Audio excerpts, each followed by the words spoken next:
Kamu wajib download aplikasi ini, Quran Belajar Indonesia. Jadi itu hanya kesaksian palsu. Sekarang permasalahannya adalah kita nggak perlu bertanya nih. Yang terjadi sekarang penyaliban terjadi di tengah-tengah Bani Israel. Menurut Bani Israel yang disalibkan ini wajib hukumnya adalah orang yang terkutuk berdasarkan kitab mereka. Ulangan 21 nomor 23. Pertanyaannya, apa sebabnya sampai Yesus itu bisa terkutuk? Dosa-dosa kita itu ilmu dari mana? Di mana di kitab yang diajarkan oleh Yesus dosa manusia Coba bisa di ditebus? tadi, coba di kitab tadi Bang Zuma baca ulang itu, dibaca ulang. Kristus telah menebus kita dari kutu hukum Taurat. Ini pengakuan Paulus kan? Nah, itu. Sejak kapan hukum Taurat itu adalah kutuk? Siapa yang ngajarin kalian? Kalau hukum Tuhan itu adalah kutuk, di mana ilmunya hukum Tuhan itu adalah kutuk? Coba baca ulangan 6. Bukankah hukum Karena Taurat manusia itu? berdosa, makanya Tuhan membuat perjanjian begitu. Loh, manusia berdosa gimana? Ini sudah fitnahan yang sangat luar biasa. Kristus telah menebus kita dari kutuk hukum Taurat. Sejak kapan hukum Taurat itu kutuk? Sejak kapan? Siapa yang ngajarin? Sedangkan ulangan Nah, itu 6 kan perkataan Paulus, ngapain kalian percaya gitu? Kalian bukan masalah percaya atau tidak percaya. Justru di Anda ini penderitaannya sekarang di Anda. Kami tidak percaya data ini. Kami nggak percaya. Sekarang yang mengimani salib sebagai jalan keselamatan kan ente, bukan saya kan? Ya makanya itu. Nah, Ngapain gitu dibahas? karena Anda percaya ini, makanya saya tanya. Di mana dituliskan bahwa Taurat itu adalah kutuk? Itu di mana? Ulangan 6, ulangan 4. Hukum Taurat itu adalah hukum yang memberikan kehidupan kepada Bani Israel, bukan memberikan kutukan. Makanya Yesus mengatakan dalam kitab saudara, barang siapa yang meniadakan setitik pun meskipun yang paling terkecil, apa itu? Mereka akan menempati tempat terendah di dalam kerajaan langit. Berarti kena kutukan kalau menghilangkan hukum Taurat. Ini kok malah sebaliknya? Malam bang, malam. Iya. Di counter dulu, selesaiin dulu. Saya udah minta ampun, saya diganti pemain. Ganti dulu. Ganti dulu, mikir dulu ya. Silakan. Baik. Silakan malam. Malam, Bang Zuma. Iya, malam Bang Rencang. Pradica, oke. Oh, Pradica. Ini, Oke, sorry. Oke, ini kan dari room ini buat tema begitu ya. Iya. Kemudian di situ temanya Yudas atau Yesus yang disalib. Siap.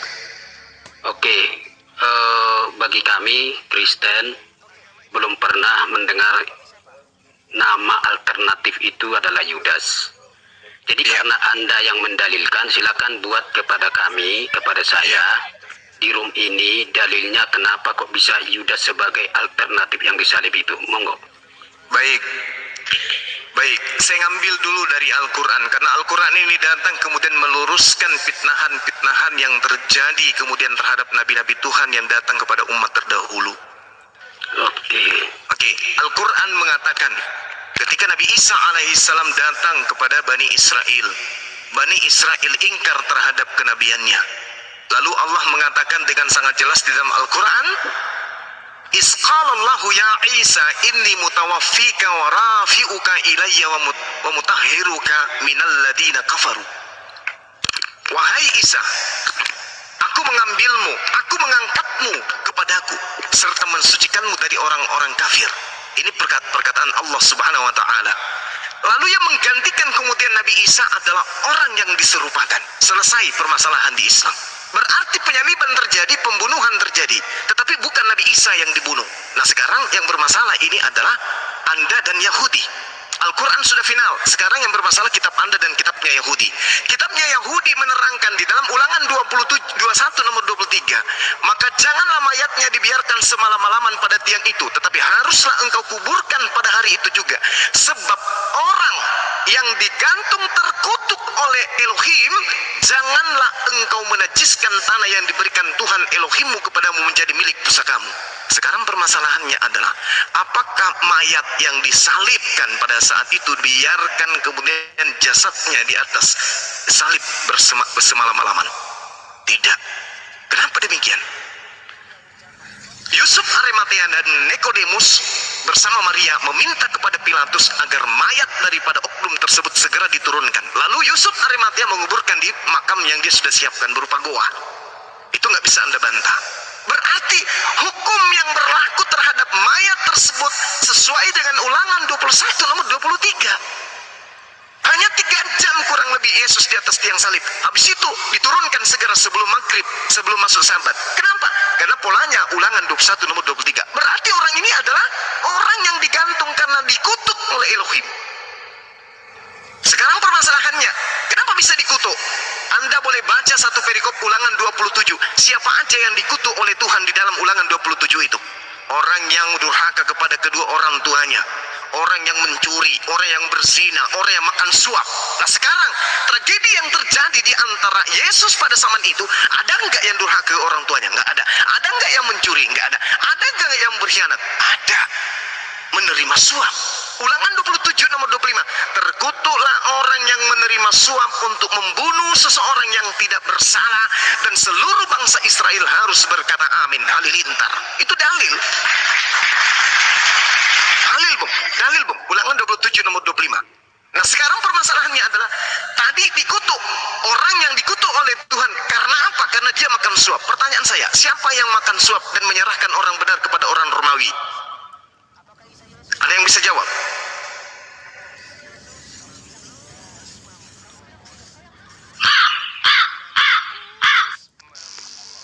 Karena penyaliban terjadi di tengah-tengah Bani Israel pada masa perjanjian lama. Bukan di Vatikan, bukan di Belanda, bukan di Indonesia. Mayat yang digantung tidak boleh dibiarkan sampai Sabat. Kenapa? Karena yang terjadi adalah hukuman yang ada di dalam kitabnya orang Yahudi, Ulangan 21 nomor 23. Berarti yang digantung ini adalah orang yang dikutuk oleh Tuhan. Kenapa dikutuk? Makan suap. Siapa yang makan suap? Jawab, Edri. Buka mic-nya Pak Verikal, silakan dibuka mic-nya Pak. Jawab tuh Pak. Jangan dipaksa menjawab, nanti jawab salah. Lebih baik dia merenung. Jangan. Yudas menjual Yesus itu bukan suap Bang. Oh ya? Bukan suap. Kalau Iya. dalilnya mengatakan dia menerima suap, Coba tunjukin. Matius 26 nomor 15.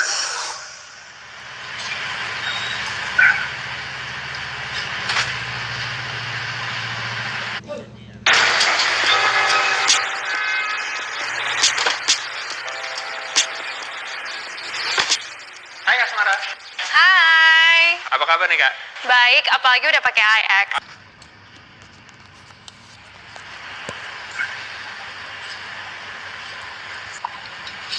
Oh dia lagi baca dia. Lagi membaca. Enggak, dia lagi baca dulu. Kita tunggu karena dia satu perangkat. Sabar aja. Saya memberikan data kepada saudara. Saya bukan mau merendahkan atau apapun. Ini hanya sekedar mengingatkan saja bahwa kebenaran itu harus disampaikan. Semoga ada yang bisa tercerahkan dari kesalahan. Ingat saudara, di dalam Ulangan 27 saya bacakan supaya kita semua ini mendapatkan pencerahan. Di dalam kitab ini dikatakan, Gak ada kata suap di situ Bang. Bodoh baca. Oke, malam. Yo, Bang Zuma, sorry. ya, Tadi Yohanes. dilempar ya. Ntar dulu bang. Oke, silakan. Matius 26 nomor 15.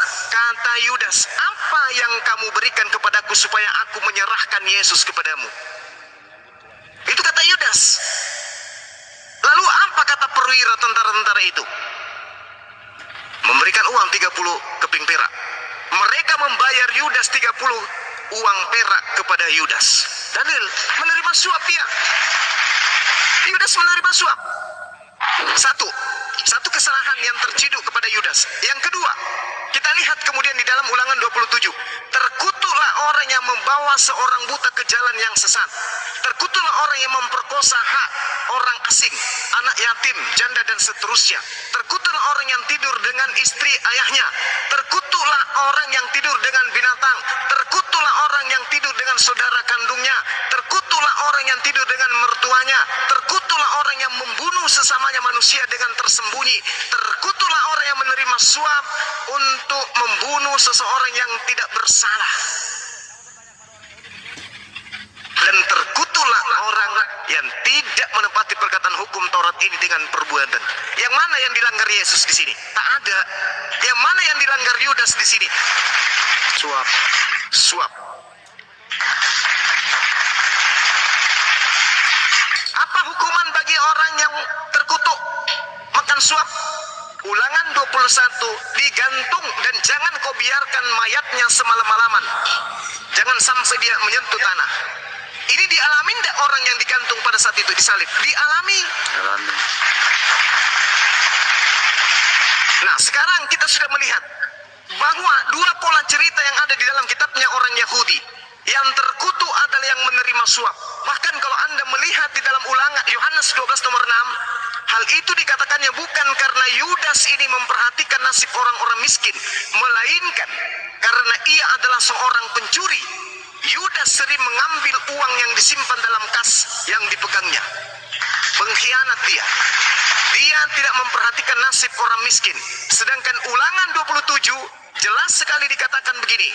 Terkutuklah orang yang menggeser batas tanah. Terkutuklah orang yang memperkosa hak orang miskin, orang asing, anak yatim piatu dan janda. Berarti dua yang kena kepada Yudas. Sering mencuri dan tidak memperhatikan hak orang miskin. Terkutuk juga. Yohanes 12 nomor 6. Yudas sering mencuri kas uang perpuluhan. Bertumpuk-tumpuk dosa Yudas ini. Makanya dia terkutuk. Nah, sekarang permasalahannya adalah Yesus yang tidak menerima suap. Yesus yang adalah orang benar. Yesus yang adalah orang yang suci. Yesus adalah orang yang tanpa dosa. Digiring kemudian untuk dibunuh. Digiring kemudian untuk disalibkan. Digiring kemudian untuk dibantai. Lalu apa yang terjadi?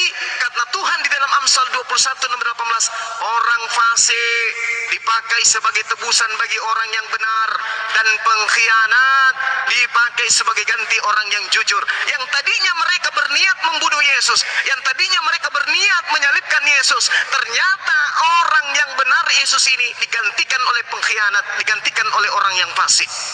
Siapa orang fasik, siapa pengkhianat? Yesus atau Yudas? Yudas. Apakah Tuhan pencipta langit dan bumi berat bagi dia untuk menggantikan orang benar oleh orang yang berkhianat untuk mati di atas tiang salib? Sulit tidak bagi Tuhan? Tidak sulit. Tidak sulit. Sementara Tuhan mengatakan orang fasik dipakai sebagai tebusan bagi orang yang benar, dan pengkhianat dipakai sebagai ganti orang yang jujur. Tak ada susahnya bagi Tuhan. Kalau Anda mengatakan tidak ada susahnya bagi Tuhan menjadi manusia, maka Tuhan lebih tidak ada susahnya lagi menggantikan pengkhianat ini untuk mengganti orang-orang benar di atas tiang salib. Ini dalil. Oke. Dalil. Baik. Sudah. Oke, silakan. Pakai data ya bro, pakai data ya. Oke, siap. Oke, terima kasih Bang Juma ya. Iya. Sorry. Silakan. Dibuka lagi, dibuka bang mic-nya. Pak Pradika dibuka mic-nya. Ketutup tadi. Ya, monggo bang. Baik. Ya, terima kasih Bang Juma. Bang Juma begitu berapi-api untuk menyatakan dalil dan membenarkan itu ya. Oke lah. Saya merasa bahwa Bang Juma memang pakar untuk lompat sana lompat sini, kemudian cocokologi. Tapi saya akan berikan sanggahan untuk semua itu dan sekaligus harus mengikuti apa yang Bang Juma sampaikan. Pertama ya, soal Yesus disalib itu dan Yesus tersalib, apakah ia benar-benar tersalib? Saya kira teks yang abang pakai yaitu Alkitab sudah terang-terang jelas-jelas menyatakan Yesus disalib. Bang Zuma datang berkata bahwa Yesus tidak disalib. Begini, mana yang mau kita dengar? Bang Zuma atau Alkitab? Ya, jadi ujuk-ujuk di abad 21 ini ada seorang Zuma yang berkata bahwa Yesus tidak disalib. Ya, saya kira itu luar biasa sekali. Alkitab sudah bilang. Oke, mari kita buka Alkitab ya. Silakan kita buka Alkitab. Silakan aja diikuti. Kalau mau kita pakai data, bagus. Ya, silakan aja ya. Lihat aja di dalam Alkitab bahwa di dalam pasal yang sudah dikatakan baik pasal 26 bahwa Yesus itu betul-betul disalib. Matius, Markus, Lukas, Yohanes, kalau kita buka satu-satu semua itu betul-betul mau menyatakan bahwa Yesus benar-benar disalib. Nah lalu datang Bang Zuma bilang Yesus tidak disalib, lalu dia pakai dalil ini, oh karena begini-begini. Bang, tolong dibedakan mana yang disebut sebagai fakta, lalu mana makna dari fakta itu. Jadi yang di dalam Injil-Injil itu adalah fakta. Nah lalu yang disampaikan oleh Paulus, apa makna dari fakta itu?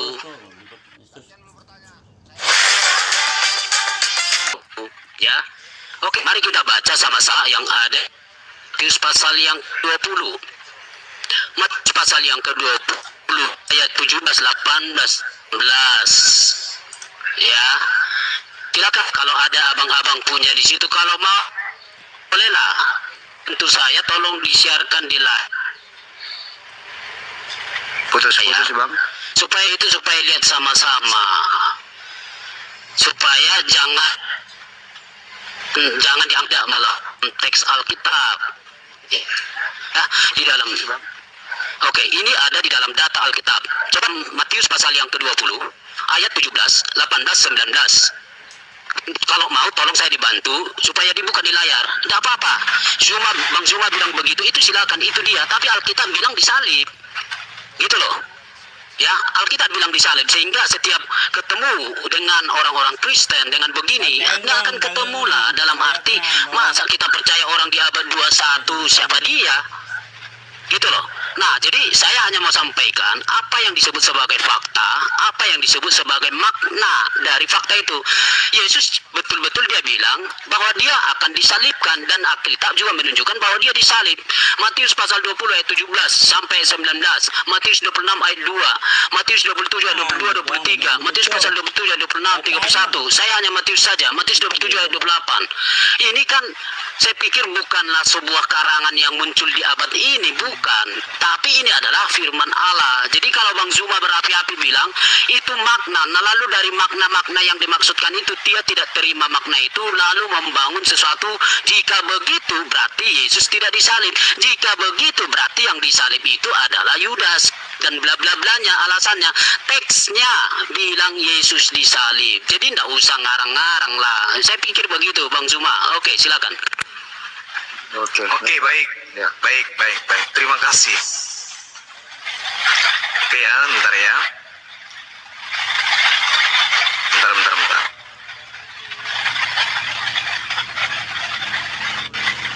Oke, jadi gini.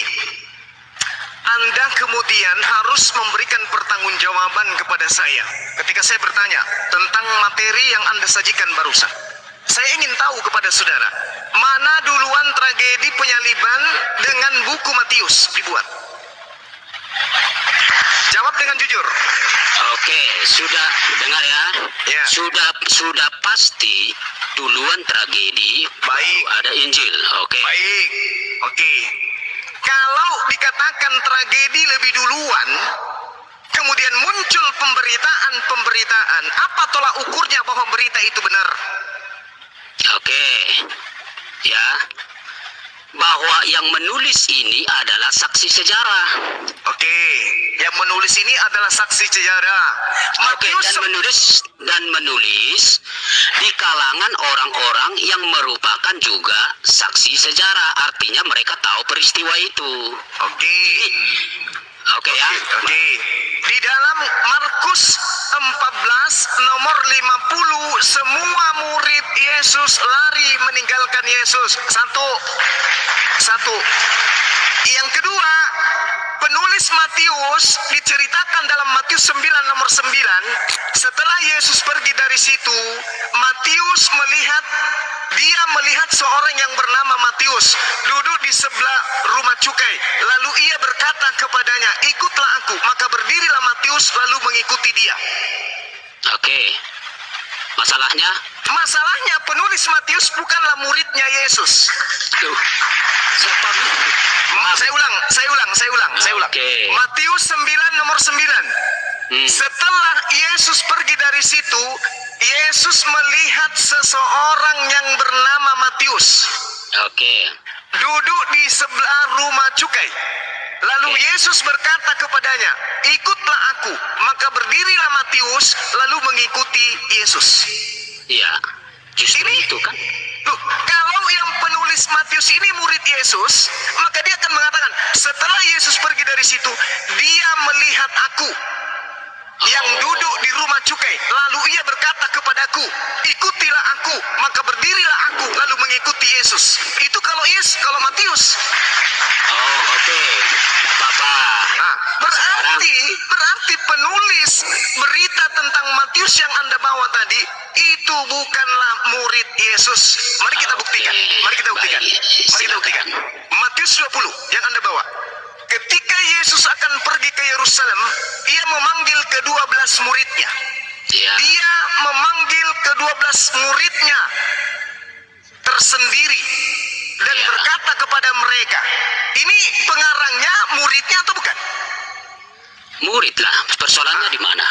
Persoalannya kalau dia adalah murid, maka akan menulis, ketika Yesus akan pergi ke Yerusalem, dia memanggil aku dan ke-11 murid lainnya dan berkata kepada kami di tengah jalan. Oke, baik. Saya akan jawab. Saya akan jawab bagaimana Abang menjelaskan di satu room Anda ketika ada orang bertanya, ini siapa yang bertanya? Lalu Bang Zuma membuat sebuah perumpamaan, Abang lagi di kantor. Nah, lalu ada karyawan atau staf. Lalu ada seorang anak dan itu anaknya Bang Zuma. Seandainya orang tuanya, Abang bilang kan begitu kan? Padahal seandainya aku kan harusnya kan begitu kan? Itu kalau saya sedang berbicara kepada orang, menerangkan anak saya. Iya, Ini penulis sedang membicarakan oknum lain. Tidak. Ketika Yesus pergi ke Yerusalem, dia memanggil ke-12 muridnya. Harusnya dia memanggil aku dan murid yang lain dan berkata kepada kami, bukan berkata kepada mereka. Baik. Oke, kita sekarang lari dari soal tema pertama ini masuk ke penulis ya. Tidak apa-apa. Tidak apa-apa. Oke, sekarang kita jelaskan siapa murid ke-12 murid itu. Ke-12 muridnya tidak ada yang menulis satupun. Tidak ada yang menulis. Tidak ada yang menulis. Ini bukti, Bung. Bung, jujur, Bung. Ini yang menulis murid Yesus atau bukan? Murid Yesus, Bu. Nah, berarti kepala Anda itu rusak. Ada yang Bukan. putus. Anda tenang aja. Anda baru pertama ini baru. Dan berkata kepada mereka, orang yang pintar mana yang Anda ingin tipu dengan mengatakan penulis ini adalah murid Yesus. Kalau yang penulis ini murid Yesus, dia akan berkata kepada kami. Oke? Paham? Makanya saya katakan kepada saudara, mana duluan kitab Matius dituliskan dengan tragedi penyaliban? Ternyata lebih duluan tragedi penyaliban. Nah, kalau duluan tragedi penyaliban muncul kemudian tulisan, berarti tulisan ini bukan berasal dari mulut Yesus. Karena segala firman yang Yesus sampaikan kepada muridnya sudah disampaikan Yesus sebelum Yesus disalib, sebelum Yesus terangkat ke langit, terekam di dalam Yohanes 17:8. Segala firman yang engkau berikan telah aku sampaikan kepada mereka. Itu disampaikan sebelum ada penyaliban. Tragedi penyaliban dan setelah tragedi penyaliban tidak ada lagi penyampaian firman kepada orang lain, kepada murid yang tidak ada lagi. Artinya bahwa Matius 20 ini adalah hasil penyelidikan orang yang tidak dikenal. Oke, buku Matius ini adalah cerita yang muncul belakangan. bukan cerita yang ada yang Yesus bacakan, bukan berita yang menjadi materi penginjilan Yesus kepada Bani Israel, tapi cerita orang-orang yang tidak dikenal yang menceritakan tentang Yesus. Pahami itu? Paham? Jadi kalau kemudian ada pembelokan cerita, ada kesalahan cerita, ada kesalahan narasi, itu disebabkan karena penulis ini tidak ada pada saat itu. Penulis ini bukan murid Yesus, penulis ini adalah orang lain yang harus. Oke. Ya, Bang. Ya, halo. Astagfirullah, Oke, halo. Ya, saya kira Bang Juma semakin jauh lari ya. Penulis Injil itu tidak cuma satu orang, Matius, Markus, Lukas, Yohanes. Jika beliau bilang bukan Matius, bagaimana dengan Yohanes? Karena kesatuan berita dari penulis Injil itu tidak diragukan. Dan yang saya katakan, mereka itu menulis adalah sesuatu yang masih peristiwa itu ada di tengah-tengah mereka pada waktu itu, dan pendengarnya juga ada di situ. Ya, kita juga tidak usahlah jauh-jauh. Kalaupun kita agak bolak-balik soal Injil, tapi sejarawan-sejarawan, walaupun saya tidak mau kutip itu, saya mau konsisten di teks, bahwa sejarawan-sejarawan Yahudi yang tidak punya kepentingan, bahkan yang memusuhi kekristenan pun mengakui soal penyaliban. Dan kalau dia kutip soal Galatia, tolonglah, saya sampaikan di forum ini, Galatia justru, yuk kita buka ya, justru dia melawan dirinya sendiri, melawan statementnya. Galatia pasal yang ketiga ayat 12 ya 13, Kristus gitu loh, Kristus telah menebus kita dari kutuk hukum Taurat dengan jalan menjadi kutuk karena kita. Harusnya dia konsisten bahwa Kristus menjadi kutuk. Jadi jangan bawa di situ Yudas yang menjadi kutuk, itu terlalu jauh. Harusnya kita square dong. Nah, lalu baca lagi di dalam Galatia. Saya kira Paulus itu konsisten di bagian ayat yang lain, tidak usah dibaca soal penyaliban, bahwa dia katakan yang tersalib itu adalah Yesus. Hanya yang di dalam Galatia pasal yang ketiga, dia mau nyatakan makna dari salib itu. Kalau kita balik ke Matius pasal yang ke-23 tadi, ya, sambil menunggu beliau. Matius pasal yang ke-23. Terus yang terkutuk siapa? Yang terkutuk itu Yesus dijadikan kutuk. Teksnya sudah bilang begitu. Oh, berarti Tuhan Anda terkutuk. Dijadikan kutuk. Baca teksnya. Siapa yang jadikan kutuk? Oke, baca Matius pasal 23. Siapa? Baca aja. Siapa yang menjadikan Yesus terkutuk? Oke, saya akan jawab, Bang. Siapa? Izinkan saya yang bicara. Ya tinggal ngomong dulu siapa? Ya. Yesus dijadikan kutuk. Siapa yang jadikan dia kutuk? Allah. Mana datanya? Oke. Jadi aja lu Tuhan mengutuk Yesus ada aja kamu. Itulah makna dari salib. Maka tadi saya sudah katakan. Mana datanya Bapak di surga mengutuk Yesus? Mana datanya? Oke, yang bisa menjadikan kutuk siapa? Iya, mana datanya? Masa manusia mengutuk? Paulus yang mengutuk Yesus. Mana ada ayatnya? Nah, itu Galatia 3:13. Iya ngomong, tapi bukan dia sebagai pengutuk. Maham baik-baik, Bang. Loh, dia yang nulis kok. Iya, itu dia nulis, Jadi tapi penasihat hukumnya Paulus sih. dia menulis, tapi bukan dia kutuk. Baca baik-baik teksnya. Maksud tulisan Paulus apa? Yesus dijadikan kutuk. Loh, yang nulis siapa? Siapa? Loh, bedakan yang menulis dengan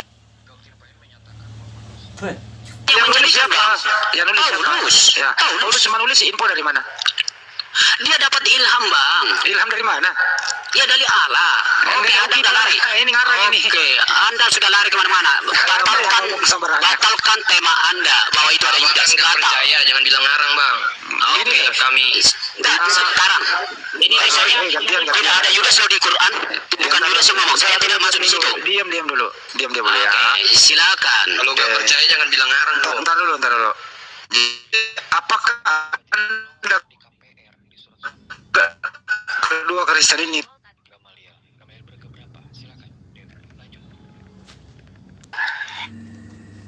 Apa jawaban Anda? Setan menginginkan Yesus disalibkan. Anda menginginkan Yesus disalibkan atau tidak disalibkan? Jawab. Iya, jawabannya adalah kamu tidak memberikan kamu. kesempatan orang berbicara. Oke, saya berikan kesempatan kepada saudara. Saya diam. Pertanyaan saya dengarkan. Iblis menginginkan Yesus disalibkan. Anda sebagai Kristen menginginkan Yesus disalibkan atau menginginkan Yesus tidak disalibkan? Jawab, saya diam. Tentang penyaliban Yesus,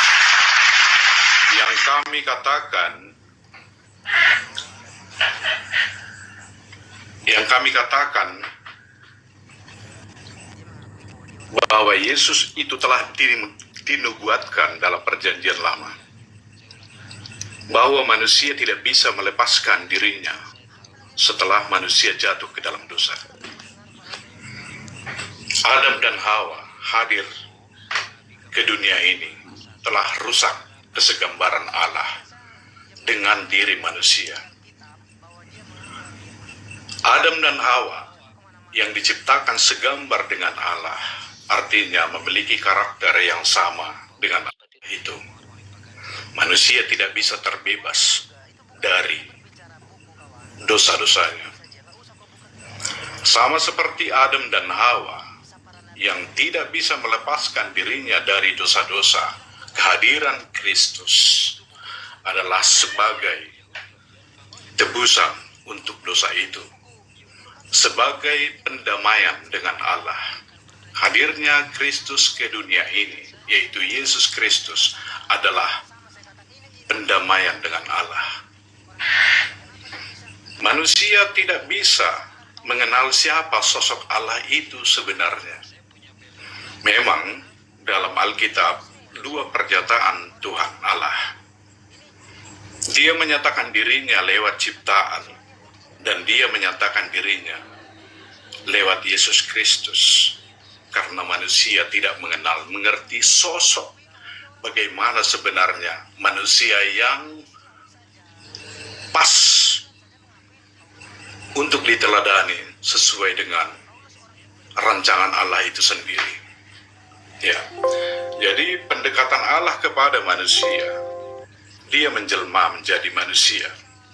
Dia menjelma bukan kepada hewan, bukan kepada ular naga atau lembu, tapi dia datang ke dunia ini untuk memahami manusia yang berdosa dalam wujud manusia, yaitu Yesus Kristus. Teladanilah Yesus Kristus. Justru orang yang tidak bisa meneladaninya, dialah kebenaran itu sendiri. Itulah orang-orang yang tersesat. Itulah orang-orang yang dikatakan tadi membuahkan buah-buah yang dalam hidupnya seperti tertulis tadi dalam Matius yang kita ceritakan. Ya, dari buahnya kita melihat pohonnya. Siapa dia? Dari buahnya. Inilah yang saya hasilkan tentang buah iman saya, yang saya utarakan di sini. Dan kamu sendiri saya kenal dari buah yang kamu imani semua. Itulah buah-buah imanmu. Dan itu yang aku lihat. Sehingga sedikit pun aku tidak tertarik melihat buah-buah yang telah kamu sampaikan. Ya. Kemudian cuma begitulah sejarahnya kenapa kami mengimani Yesus yang Tritunggal itu. Dan dalam penciptaan sebenarnya Allah Ini yang sampah, Tritunggal ini sampah. Khotbah sampah. ada tertulis di dalam Kejadian 1 ya, Kitabnya agama tentang Yahudi lagi penciptaan di bawah. manusia. Ya. Orang ngomong apa sih? Iya. Berfirmanlah Allah. Dia menolong setan untuk menyesatkan ini. Satu saja Berfirmanlah pertanyaanku Pak siapa ini Pak Baiklah Lempur, Pak kita Lempul. menjadikan manusia menurut gambar dan rupa kita. Dan Ini bukan ini bukan berfirmanlah gereja Allah, loh. baiklah kita menjadikan manusia menurut gambar dan rupa kita. Di sini Pak, satu sebenarnya pertanyaanku Pak, satu pertanyaanku cuma Trinitas satu itu Pak. sudah Izin. ada. Ya. Pak, satu pertanyaanku Pak. Tolong tunjukkan sebutkan data di Bibelmu, Yesus itu juru selamat bagi oten pemakan babi. Tunjuk, Pak. Maksudmu Oten apa? Ya, Ya, saya- penyembah Yudas. orang Kristen. Andalah penyembah Yudas. Apa itu Pertanyaan sudah saya ada tadi, di- dengarkan Pak, pertanyaan saya tadi. Iya. Iblis menginginkan Yesus mati di atas tiang salib. Kristen menginginkan kemudian Yesus mati di atas tiang salib. Perbedaan antara iblis dan setan dalam penyaliban ini apa? Jawab saya. Pertanyaanmu itu pertanyaan yang kamu buat-buat. Oh, tidak bisa. Apa dasar saya bertanya? Dengarkan. Roma 3 nomor 24 nomor 25. Dibenarkan dengan cuma-cuma oleh kasih karunia-Nya karena penebusan, karena penyaliban Yesus Kristus yang oleh darahnya telah diberikan theos sebagai pendamai karena iman untuk menyatakan kebenarannya, karena dalam kesabarannya theos telah memaafkan dosa-dosa yang dilakukan sebelumnya. Ini karena penyaliban Kristen mendapatkan keselamatan. Siapa yang menginginkan penyaliban?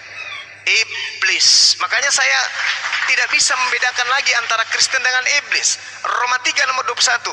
Tetapi sekarang tanpa hukum Taurat, kebenaran theos telah dinyatakan seperti yang disaksikan dalam kitab Torah dan kitab-kitab para nabi, yaitu kebenaran theos karena iman dalam Yesus Kristus bagi semua orang yang percaya. Sebab tidak ada perbedaan, karena semua orang telah berbuat dosa dan telah kehilangan kemuliaan theos, dan oleh kasih karunia telah dibenarkan dengan cuma-cuma karena penyaliban dalam Kristus, yaitu penebusan.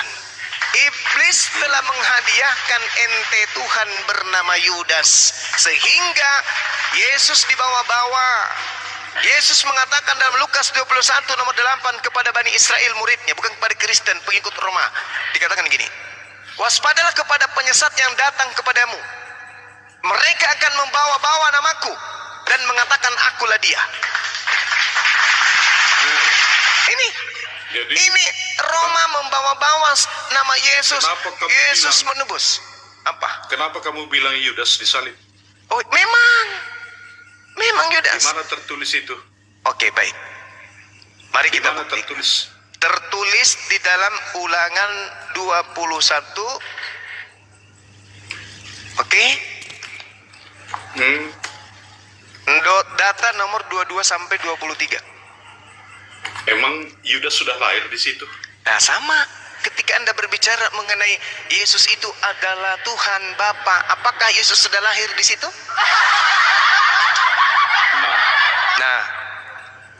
Nah, baik. Untuk menjawab Dengerin dulu penjelasannya, Pak. Saya dulu yang menjelaskan, kan Anda bertanya. Ulangan 21 nomor 22-23. Apabila seseorang berbuat dosa yang sepadan dengan hukuman mati, lalu ia dihukum mati, kemudian kau gantung dia pada sebuah tiang, maka janganlah mayatnya dibiarkan semalam-malaman pada tiang itu, tetapi haruslah engkau menguburkan dia pada hari itu juga. Sebab seorang yang digantung terkutuk oleh Allah, jangan engkau menajiskan tanah yang diberikan Tuhan Elohim kepadamu menjadi milik pusakamu. Pertanyaan saya, apakah yang diceritakan ini Yesus atau Yudas? Jawab.